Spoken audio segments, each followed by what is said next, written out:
Hello student, welcome to friends at preparation YouTube channel. और इस channel पर मैं लेके आता हूं आपके लिए एजुकेशनल वीडियो। और आज हम लोग पढ़ने वाले हैं आपकी क्लास 6 की मैथ्स की बुक से, जिसका की कवर पेज आप ये देख पा रहे हो। ठीक है, इस बुक से हम लोग करने वाले हैं एक्सरसाइज 5.4 और 5.4 का बेटा ये सेकंड पार्ट है। फर्स्ट पार्ट मैं कल कर चुका ऑलरेडी। आज जो रिमेनिंग क्वेश्चन है 5.4 एक्सरसाइज को, उसे हम कंप्लीट करने वाले हैं। चैनल पे नए हो, पहली बार वीडियो को देख रहे हो तो चैनल सब्सक्राइब कर लो, फ्रेंड्स एट प्रिपरेशन को स्पेलिंग देख लेना। ठीक है, तो ये आपको सब्सक्राइब कर लेना है ताकि आपको लाइव क्लास की नोटिफिकेशन मिलती रहे। ठीक है, चलिए स्टार्ट करते हैं फिर 5.4 एक्सरसाइज। और ये वीडियो आपको अपने फ्रेंड में शेयर जरूर करना है और वीडियो लाइक कर लो। ठीक है, क्योंकि आप लाइक करना भूल जाते हो और लाइक मेरे बड़े कम होते हैं, तो वीडियो लाइक जरूर कर लो। क्वेश्चन नंबर 6 तक हम लोगों ने कंप्लीट किया था। आज हम लोग करने वाले हैं क्वेश्चन नंबर 7। और क्वेश्चन नंबर 7 एक फिल इन द ब्लैंक्स है, जिसमें हमें कुछ फिल करना है। ठीक है, पहले पढ़ते हैं फिर करते हैं। Fill in the blank with acute, obtuse, right and straight angle के बारे में बोला जा रहा है। आपको फिल करना है acute angle, obtuse angle, right angle और स्ट्रेट एंगल। तो पहले तो मैं इनके बारे में बता देता हूं, अगर आप भूल गए हो तो, कि एक्यूट एंगल का मतलब ये होता है angle which is less then 90 degree. ठीक है, एक्यूट एंगल का मीनिंग क्या होता है? Less than 90 degree. ठीक है, उसके बाद ऑब्ट्यूज एंगल की बात करते हैं। तो ऑब्ट्यूज एंगल का मीनिंग होता है मोर देन 90 डिग्री। अच्छा, नेक्स्ट है आपका राइट एंगल। राइट एंगल की मीनिंग होती है इक्वल टू 90 डिग्री। फिर नेक्स्ट है स्ट्रेट एंगल। स्ट्रेट एंगल की वैल्यू होती है इक्वल टू 180 डिग्री। ठीक है, ये इनकी वैल्यू है।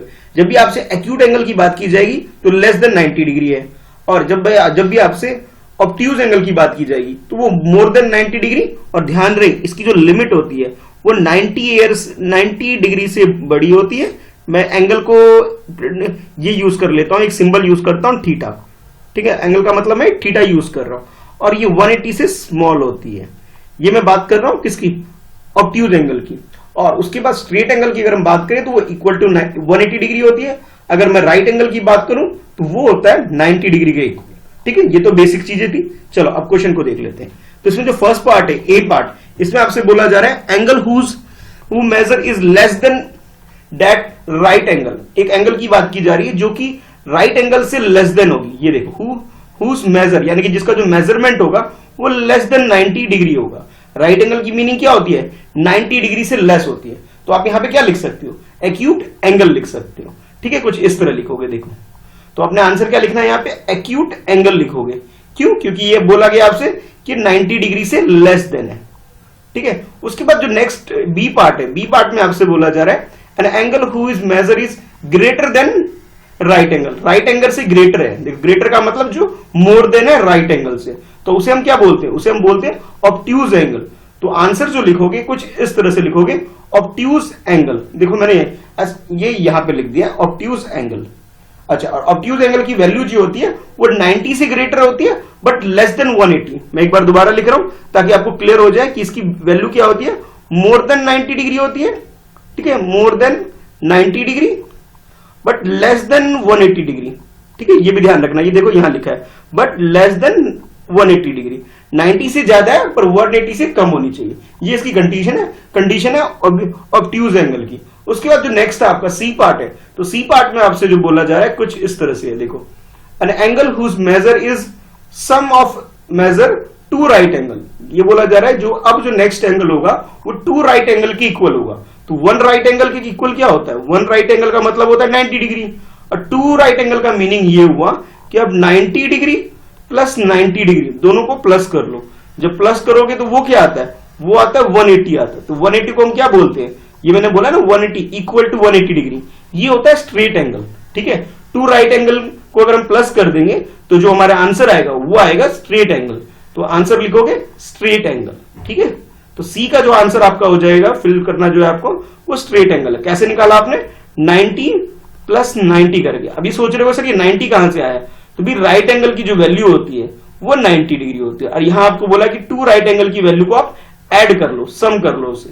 ठीक है, चलो अब देख लेते हैं डी पार्ट। डी पार्ट में आपसे बोला जा रहा है when the sum of measure of two angle that is right angle. ठीक है, दो एंगल लेने जो कि राइट एंगल होने चाहिए, then each of them is dash. तो वो दोनों क्या होंगे? वो डैश होने चाहिए। मतलब उसके बारे में पूछा जा रहा है कि आपने टू एंगल्स को ऐड किया। ठीक है, टू एंगल्स को आपने ऐड किया और ऐड करने के बाद उसका जो वैल्यू आ रहा है वो कितना आ रहा है, राइट एंगल की इक्वल आ रहा है। यानी कि एक एंगल ए आपने, सपोज एक एंगल ए ले लिया आपने, एक एंगल बी ले लिया आपने दोनों को प्लस किया तो आपके पास 90 डिग्री आया।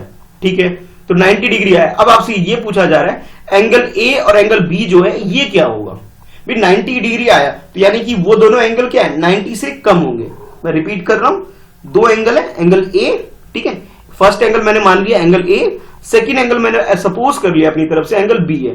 फर्स्ट को अज्यूम किया हमने, सपोज किया ए एंगल, सेकंड को बी एंगल।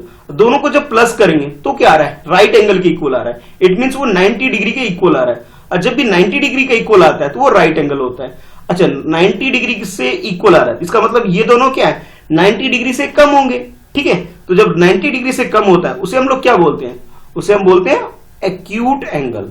तो डी का आंसर क्या लिख सकते हो आप, तो डी का आंसर आप लिखोगे एक्यूट एंगल। तो वो दोनों एंगल ए और एंगल बी दोनों क्या है, एक्यूट एंगल है। यानी कि एक acute angle angle A, second acute angle angle B, और दोनों को जब आपने प्लस किया वो 90 डिग्री आया।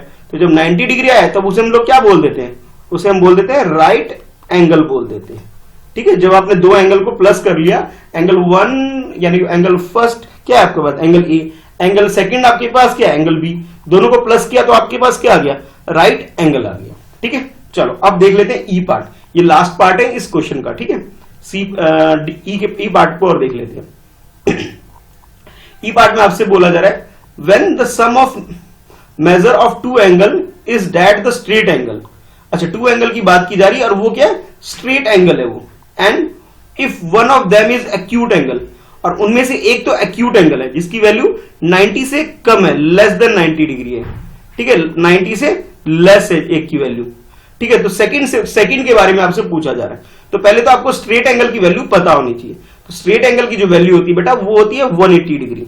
ठीक है, स्ट्रेट एंगल की वैल्यू कितनी होती है, 180 डिग्री होते हैं। दो एंगल है यहाँ पे, एंगल सी और एंगल डी, मैं दो ले लेता हूं।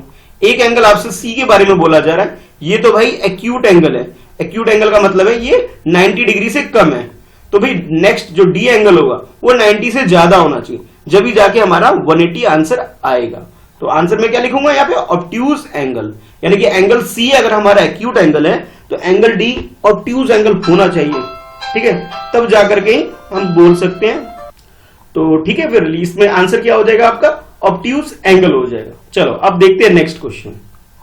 नेक्स्ट क्वेश्चन है क्वेश्चन नंबर 8 आपका, एक्सरसाइज 5.4 का क्वेश्चन आपसे पूछा जा रहा है find the measure of the angle shown in the figure, first estimate with your eyes and then find the acute measure with the protractor. पहले तो आपको गैस करना है कि भाई इसका आंसर क्या हो सकता है, उसके बाद इसे मेजर भी करना है। सपोज ये जो चार डायग्राम है ये आपकी मैथ्स की बुक से मैंने उठाया है, एनसीईआरटी बुक एक्सरसाइज 5.4 से उठाया है।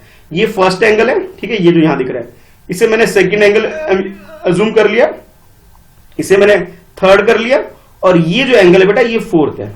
तो जैसे अभी मैं अंदाजे से बोलूं बिना मेजर किए, जब मैंने गेस किया करूंगा तो ये मुझे अराउंड 30 डिग्री के आसपास लग रहा है। फर्स्ट वाला मुझे क्या लग रहा है, 30 डिग्री के आसपास। सेकंड मुझे लग रहा है कि भाई ये 120 के अराउंड है। ठीक है, 120 के, ये मुझे 40-45 के अराउंड लग रहा है, और ये लास्ट एंगल है ये भी मुझे 120-130 के अराउंड लग रहा है। ये तो गैसिंग है, पर हमें क्या करना है, जैसे एक क्वेश्चन में बोला गया कि प्रोटेक्टर यानी कि जो डी होता है, डी को यूज करके आपको इन सारे एंगल को मेजर करना है। तो जब मैंने इन सारे एंगल को मेजर किया विद हेल्प ऑफ प्रोटेक्टर, ऐसे डी होता है ना आपके ज्योमेट्री बॉक्स के अंदर, देखो इस तरह से होगा आपके पास, ये डी होगा, ठीक है, ऐसा डी बना होगा, यहां पे एक लाइन होगी, और इधर से भी 0, 10, 20, 30, और बिल्कुल इधर ऊपर आपके पास 90 डिग्री होगा, और इधर 180 डिग्री होगा, ध्यान से देखना। और इधर से आपको काउंटिंग करनी स्टार्ट करनी कहां पे, तो जैसे इस वाले को करोगे, फर्स्ट को करोगे, तो बेटा जब मैंने इसे मेजर किया था फर्स्ट एंगल 1 को, तो ये मेरे पास आया था 40 डिग्री। आप लोग भी मेजर करोगे ड्रॉ करने के बाद। और जो सेकंड एंगल है, सेकंड ये वाला, इस एंगल 2 को जब मैंने मेजर किया तो एंगल 2 की वैल्यू जो आई मेरे पास, वो आई मेरे पास 130 डिग्री आई। ठीक है, मेजर करने के बाद। और नेक्स्ट एंगल थर्ड जो है, इसको जब मैंने मेजर किया तो ये आया मेरे पास 65 डिग्री आया। ये सारा काम आपको पेंसिल से करना है, ये जो ड्रॉ करोगे इसे पेंसिल से करोगे, ठीक है, और ये प्रोटेक्टर यूज करके करना है, डायरेक्ट नहीं करना है। क्यों, डायरेक्ट जब मैंने गैस किया था मुझे लगा 30 डिग्री होगा, लेकिन एक्चुअल में 30 डिग्री नहीं था, ये 40 डिग्री था। मुझे ये लगा कि भाई 120 के आसपास होगा, बट ये 130 डिग्री है। तो आपने भी क्या करना है, बिल्कुल एक्यूरेट मेजर करना है विद हेल्प ऑफ प्रोटेक्टर। जैसे क्वेश्चन के अंदर बोला गया कि आपको क्या करना है, प्रोटेक्टर यूज करके मेजर करना है। और लास्ट जो एंगल 4 है, एंगल 4 की जो वैल्यू आप मैंने मेजर किया, तो इसकी जो वैल्यू आ रही है 135 डिग्री आ रही है। तो यही करना था इस क्वेश्चन के अंदर। हमें क्या करना था, जितने भी एंगल गिवन है सबको मेजर करना है, और मेजर करने के बाद बुक में मेजर करना है। क्लियर, बुक में मेजर करोगे, मेजर करने के बाद एक्यूरेटली ऐसे आपने ड्रॉ भी कर लेना है, ठीक है।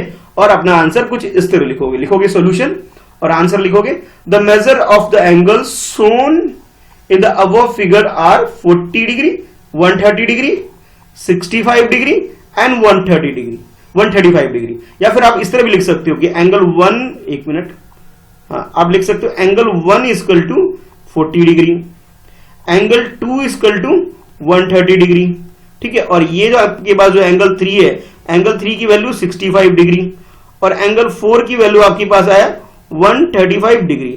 तो ये बेटा अलग अलग वैल्यू है, और आपने क्या करना है, इसे मेजर करके लिख लेना है। लेकिन जब ये 1 2 3 लिखते हो तो यहां आपको बताना भी है, एंगल 1 का मतलब आपने इसको अज्यूम किया, एंगल 2 का मतलब आपने इसको अज्यूम किया, एंगल 3 का मतलब आपने इसको अज्यूम किया, और एंगल 4 की वैल्यू आपने इस 4th वाले एंगल को अज्यूम किया। तो पहले आपको मेंशन करना पड़ेगा प्रॉपर तरीके से। जैसे मैंने अभी मेजर करके दिखाने से पहले आपको बताया ना कि एंगल 1 ये वाला है, 2 ये वाला है, 3 ये वाला है, 4 ये वाला है। ऐसे ही आपने इसे कंप्लीट करना है प्रॉपर इसी तरीके से, ठीक है। चलो अब देख लेते हैं नेक्स्ट क्वेश्चन, क्वेश्चन नंबर 9 देखते हैं। तो ये देखो क्वेश्चन नंबर 9, जिसके अंदर आपको एक क्लॉक गिवन है, 3 क्लॉक्स गिवन है, और आपने करना क्या है, इसका टाइम नहीं बताना है, इसके अंदर भी एंगल बताने हैं, टाइम मत देखने लग जाना, क्योंकि टाइम तो ऑलरेडी गिवन है आपके पास। कि टाइम आपको दिख रहा है 9 AM, 1 PM एंड 6 PM, ये कुछ टाइमिंग गिवन है आपके पास, ठीक है। तो आप ये समझ सकते हैं कि ये आपका ब्रेकफास्ट का टाइम है, ये आपका लंच का टाइम है, और ये आपका डिनर का टाइम है भाई, ठीक है। ये मैं अपनी तरफ से बता रहा हूं, ठीक है, ऐसे ही बता रहा हूं समझने के लिए। तो हो सकता है आपका टाइम मैच भी करता हो और हो सकता है ना भी करता हो। तो क्वेश्चन पढ़ते हैं।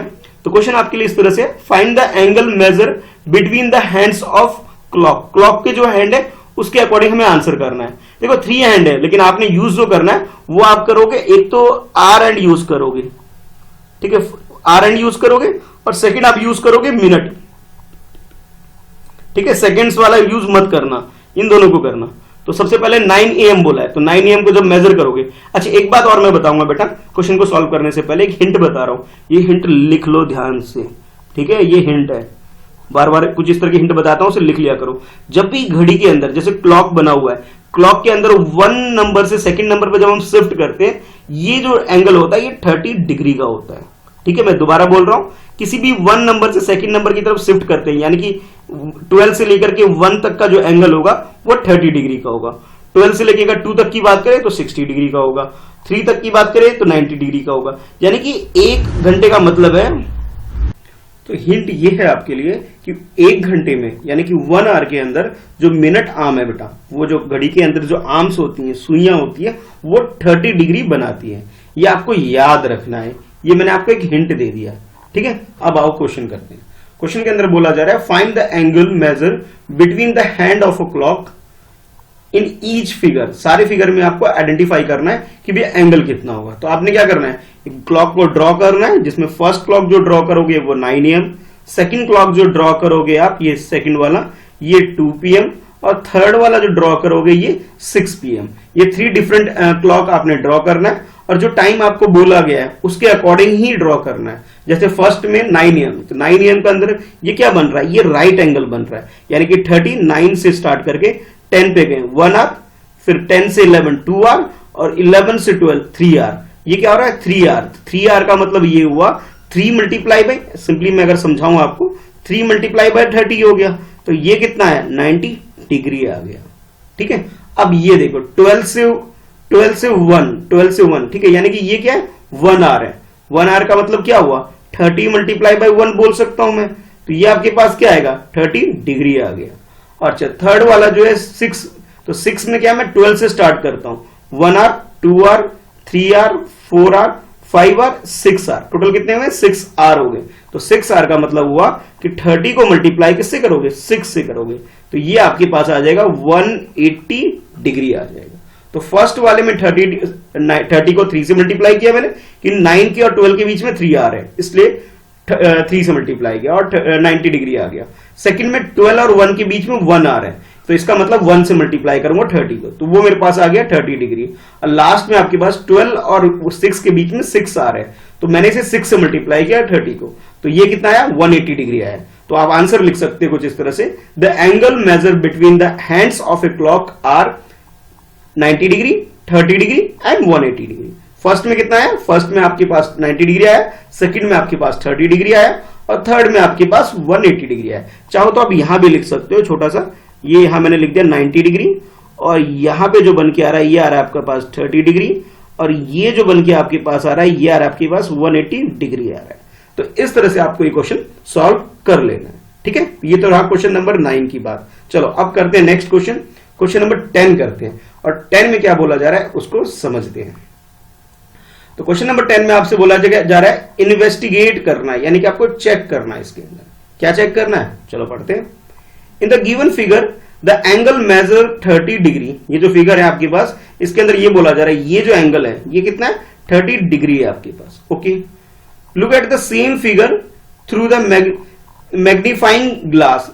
मैग्नीफाइंग ग्लास होता है ना कुछ इस तरह का, ये इस तरह का, ठीक है। आपसे ये बोला जा रहा है कि घर पे आपने क्या करना है, पहले 30 डिग्री का एंगल ड्रॉ करना है, उसके बाद मैग्नीफाइंग ग्लास से आपको चेक करना है does the angle become larger, क्या एंगल लार्जर बिकम बड़ा बन रहा है क्या नहीं, ये आपको चेक करना है कि इसका जो 30 डिग्री है क्या 30 डिग्री रहता है एंगल या फिर 60, 70, 80, 90 क्या ये ज्यादा बन जाता है, ये आपको चेक करना है। फिर अपना आंसर लिखना है does the size of the angle change, क्या इसकी जो वैल्यू है वो चेंज होती है क्या, 30 से कहीं 60, 70, 90 क्या इसकी वैल्यू इंक्रीज हो रही है क्या, ये आपको चेक करना है। यानी कि ये जो बेटा एंगल बना हुआ है, ये जो आपको दिख रहा है ये एंगल, इसे आपने ये करना है जूम करके बड़े से, ये आपके पास मैग्नीफायर ग्लास जो होता है आपके पास, ये जो इस टाइप का जो शीशा होता है ऐसे हाथ में लेकर के इधर हाथ से यहां से पकड़ के इसको चेक करना है कि इसकी वैल्यू सेम 30 डिग्री ही रहती है या कुछ और रहती है। जब मैंने इसे चेक किया, ठीक है, तो मेरे टाइम पे तो भाई कोई चेंज नहीं आया और आपके टाइम पे भी कोई चेंज नहीं आएगा,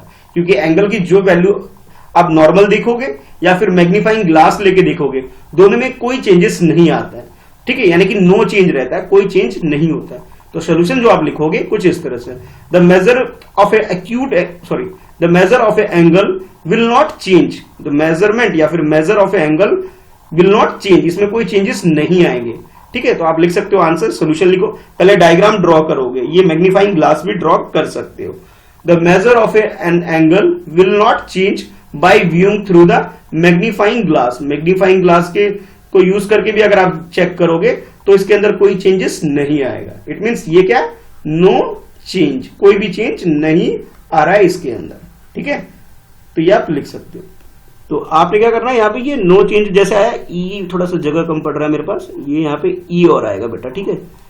एक मिनट में दोबारा लिख देता हूं, ये आ गया आपके पास नो चेंज, ठीक है, कि कोई भी चेंज नहीं आएगा इसके अंदर। बस यही था क्वेश्चन नंबर 10, जिसके अंदर हमें क्या करना है, एंगल ड्रॉ करना है, मैग्नीफाइंग ग्लास से चेक करना है। मैंने चेक किया तो आंसर क्या आ रहा है, नो चेंज आ रहा है, कोई भी चेंजेस नहीं आ रहा है। आप भी घर पे एक बार ट्राई कर सकते हो। चलो अब इस एक्सरसाइज का ये लास्ट क्वेश्चन करेंगे, क्वेश्चन नंबर 11, और इसके बाद जो आपकी एक्सरसाइज 5.4 है ये आपकी आज कंप्लीट हो जाएगी, ठीक है। चलो फिर तैयार हो जाओ। तो इसके अंदर कुछ एंगल्स गिवन है आपके पास, जैसे लिखा हुआ एक टेबल गिवन है, ये इसमें फर्स्ट कॉलम में एंगल है, सेकंड में उसकी मेजरमेंट है, और फिर आपने ये भी बताना है ये किस टाइप का एंगल है। टाइप का मतलब है एक्यूट एंगल है, ऑब्ट्यूज एंगल है, राइट एंगल है, स्ट्रेट एंगल है, जो भी आपको लगता है वो आपको मेंशन करना है इसके अंदर, ठीक है। तो पहले क्वेश्चन को पढ़ते हैं। तो क्वेश्चन में आपसे बोला जा रहा है measure and classify each angle, आपको मेजर करना है, अब मेजर करने के बाद क्लासिफाई करना है इस एंगल को, ये कौन सी कैटेगरी के अंदर है। ये डायग्राम है, इस डायग्राम को ड्रॉ भी कर लो। पहले ऐसा करो, वीडियो को पॉज करो, ये डायग्राम जो है ये वाला, इसको ड्रॉ कर लो प्रॉपरली ऐसे जैसे गिवन है, और उसके बाद ये जो टेबल है इसको भी आपने क्या करना है, ऐसे ही ड्रॉ कर लेना कुछ इस तरह से। देखो जब सॉल्यूशन करोगे तो मैंने क्या किया, सॉल्यूशन लिखा है यहाँ पे, पहले मैंने टेबल ड्रॉ कर लिया, उसके बाद ये जो डायग्राम है दोबारा से इसको रिपीट करके ड्रॉ कर लिया। लेकिन आप लोग एक ही बार ड्रॉ करोगे बेटा, 2 बार की जरूरत नहीं है। तो सबसे पहले बात कर लेते हैं एंगल AOB की बात कर लेते हैं, ठीक है। AOB यानी कि ये रहा AB, AOB यानी कि ये हमारा फर्स्ट एंगल है, ठीक है। अच्छा, उसके बाद नेक्स्ट है आपके पास, जब इसकी जो वैल्यू मैंने मेजर किया तो ये मेरे पास आ रहा है बेटा 40 डिग्री आ रहा है, ठीक है। ये मेरा कितना है, 40 डिग्री है, तो आप भी चेक कर सकते हो। और 40 डिग्री क्या है, ये 90 से लेस देन है। तो जब 90 से लेस है तो यानी कि 90 से कम होने की वजह से ये क्या हो गया, एक्यूट एंगल हो गया। ठीक है, उसके बाद है एंगल एओसी। ये ए यहां पे है, ये रहा एओसी, यानी कि इस पूरे यहां से लेकर के यहां पूरे बड़े की बात की जा रही है, यानी कि ए से स्टार्ट होकर के सी तक, एओसी।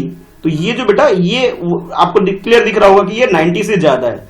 तो जब मैंने इसको मेजर किया तो इसकी वैल्यू आ रही है मेरे पास 125 डिग्री आ रही है। और ये डायग्राम मैंने आपकी एनसीईआरटी बुक से ही लिया है। ये कहां से, दोबारा लिख देता हूं, 125 डिग्री आ रही है। देखो भाई, ये यहां से, जहां से ये रेड लाइन ड्रॉ की ना मैंने, ये पूरा ये यहां से लेकर के यहां तक का मेजर किया है। आप यहां भी मेजर कर सकते हो। ठीक है, तो ये मेरे पास आया 125 डिग्री। और 125 डिग्री जो बेटा ये है 90 से ज्यादा है, और 90 से मोर देन है, इट मींस ये क्या हो गया, ऑब्ट्यूज एंगल हो गया। ठीक है, चलो उसके बाद नेक्स्ट देख लेते हैं, बीओसी। ये रहा आपके पास बीओसी, यानी कि इस वाले एंगल की बात की जा रही है। देखो इस वाले की, ठीक है, इतने की, ये जो मैं ड्रॉ कर रहा हूं बार बार, ये देखो ये इसकी बात की जा रही है। ये रहा आपके पास बी, और ये रहा आपके पास सी, और ये रहा आपका ओ। तो मैंने इसको मेजर किया, इसकी वैल्यू मेरे पास जो आई वो आई थी बेटा 85 डिग्री आई थी, यानी कि 90 से कम आई 85 डिग्री।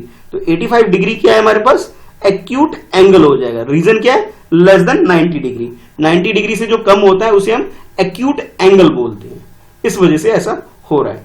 अच्छा, उसके बाद नेक्स्ट है आपके पास डीओसी। तो पहले डी को आइडेंटिफाई करते हैं। ये रहा डी, ठीक है, डी पॉइंट ये रहा, वो तो आपको मालूम है सेंटर में है, दोबारा लिख देता हूं, दिख नहीं रहा हो तो, ओ ये रहा और सी ये रहा, यानी कि इस एंगल की बात की जा रही है।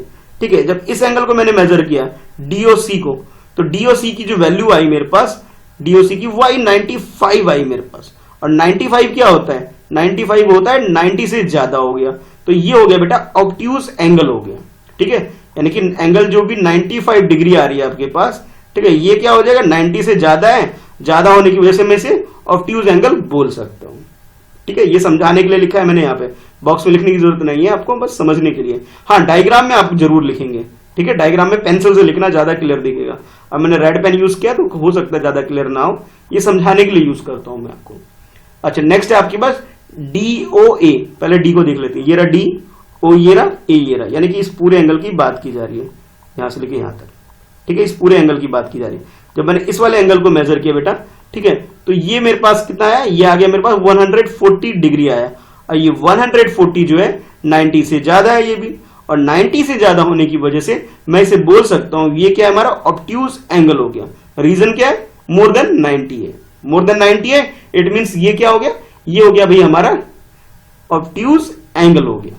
और लास्ट में आपके पास है डीओबी। पहले डी देख लेते हैं भाई, ये रहा डी। ठीक है, अब लगता है कलर चेंज करना पड़ेगा, ऐसे तो समझ में नहीं आएगा। तो बेटा मैं अब जो करने वाला हूं, ये देखो मैं ग्रीन कलर से करूंगा ताकि आपको समझ में आ जाए कि भाई ये सर डीओबी की जो बात कर रहे हैं ये कौन सा एंगल है। तो पहले डी को आइडेंटिफाई कर लेते हैं। ये रहा मेरा डी, ग्रीन कलर से मार्क कर रहा हूं, देखो ये रहा डी। ओ तो आपको मालूम है, ये यहाँ पे एक सेंटर में ओ है, और ये है आपका बी, यानी कि ये पूरा एंगल। ठीक है, ये देखो जो ग्रीन कलर से मार्क कर रहा हूं मैं, ताकि आपको समझ में आ जाए। ये क्या एक स्ट्रेट एंगल बन रहा है, डी ओ बी। ये रहा डी, ओ यहाँ पे और बी यहाँ पे, डी ओ बी। तो ये बेटा एक स्ट्रेट लाइन बन रही है। ठीक है, और जो स्ट्रेट लाइन होती है, स्ट्रेट लाइन के बीच में जो एंगल बनता है वो बनता है 180 डिग्री का। और जो 180 डिग्री होता है उसे हम लोग क्या बोलते हैं, स्ट्रेट एंगल बोलते हैं। ठीक है, तो यहां मैंने लिख दिया डीओबी की वैल्यू कितनी आ रही है, 180 डिग्री। तो 180 डिग्री का मतलब है ये स्ट्रेट एंगल हो गया। ठीक है, तो इस एक्सरसाइज के अंदर जो हमने करना क्या था कि हमें एंगल से रिलेटेड हमने क्वेश्चन को किया सॉल्व, यानी कौन कौन से एंगल। दोबारा एक बार कमेंट करके मुझे जरूर बताना भाई इन सब की वैल्यू क्या क्या होती है, ताकि मुझे पता लग सके कि भाई आप लोगों ने ठीक से सीखा या नहीं सीखा। तो आज आपके लिए जो कमेंट करके आपको आंसर बताना है, आपको एक तो ये बताना है कि एक्यूट एंगल क्या होता है, नेक्स्ट आपको ये बताना है कि ऑब्ट्यूज एंगल क्या होता है, ऑब्ट्यूज के अलावा आप मुझे ये बताएंगे भाई कि राइट एंगल क्या होता है, और राइट के बाद एक लास्ट एंगल और बताना मुझे कि स्ट्रेट एंगल क्या होता है। ठीक है, ये जो मैं एंगल लिख रहा हूं बेटा, इसकी डेफिनेशन, इसकी वैल्यू कहां से कहां तक होती है, ये मुझे आप कमेंट करके जरूर बताना, और अपना नाम और क्लास भी मुझे जरूर बताओगे। ठीक है, कि आप कौन से स्कूल से देख रहे हो, क्या नाम है आपका, ताकि मुझे अपने इस ऑनलाइन प्लेटफॉर्म पे कौन कौन मेरे स्टूडेंट है मुझे पता लग सके, आप लोगों के बारे में मैं जान सकूं। तो भैया आपका ये एक्सरसाइज 5.4 हो गया कंप्लीट। अब मिलते हैं हम लोग एक्सरसाइज 5.6 में मिलेंगे। ठीक है, तो अगर अभ्यास प्रैक्टिस करते रहो, पुरानी वीडियो को आप देख सकते हो, नीचे डिस्क्रिप्शन लिंक में आपको एक्सरसाइज 1.1 से लेकर के 1.4 तक की सारी एक्सरसाइज आपको मिल जाएगी और साइंस के चैप्टर में मिल जाएगी। ठीक है बच्चों, चलो फिर मिलते हैं नेक्स्ट वीडियो में। वीडियो को अपने फ्रेंड में शेयर करो और लाइक करके जाओ भाई, ठीक है। चलो बाय।